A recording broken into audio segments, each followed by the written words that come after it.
The 4 states' most watched news starts now.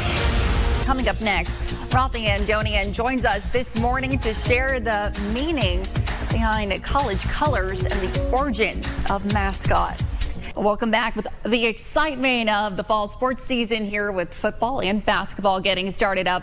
You can celebrate College Colors Day, which is happening today with the colorful stories of the origins of mascots. Here to share more is our favorite college professor, celebrity historian Raffi Andonian. Welcome to you. Thank you so much for being with us. Of course, absolutely. Yes. I even wore my St. Louis University blue, which is where I got my MBA. Oh, fantastic. And that's what this is from. Yes. And this is a yellow from Heristo, which is where I teach. You mentioned professor. Yes. So this is Heristo Hornets right here. But of course, how can we not mention our local Pitt State there we go. Gorillas? Which is perfect because today is Paint the Town Red in Pittsburgh. We'll also be live there at the 5 and 6 evening shows as well. Which is awesome. Yes. Now, do you know how they became the Gorillas? You know what? I don't. It's about a century ago in the Roaring 20s. And the Roaring 20s makes sense for the story of the Gorillas because of the fact that there were a group of students that were not happy with the school spirit at that time, but they wanted to kind of really hype it up, and so they were gorillas was a slang term at the time for people who were roughnecks, who were being really rowdy and crazy,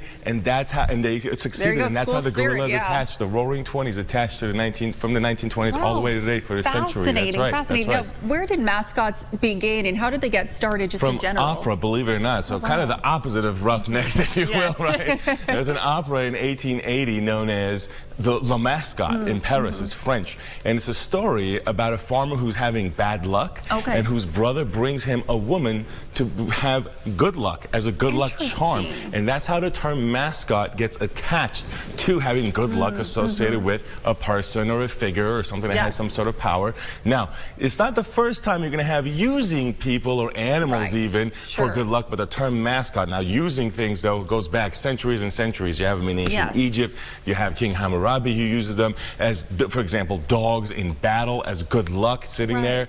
Even at the Battle of Gettysburg, there's actually, if you go to Gettysburg Battlefield where I used to work, there's a monument with a dog on there because a dog was the mascot of the unit that was following along the soldiers and was even licking their wounds in some accounts. Eventually was killed in battle. But these are the kinds of uses for mascots in the past. But how about here locally with the Civil War? It ties also to our region. So the Missouri Tigers, for example, are a Civil War term. So Bloody Bill Anderson, guerrilla warfare in Missouri, but there were people who resisted the Home Guard against Bloody Bill Anderson and guerrilla warfare. They were known as the Missouri Tigers.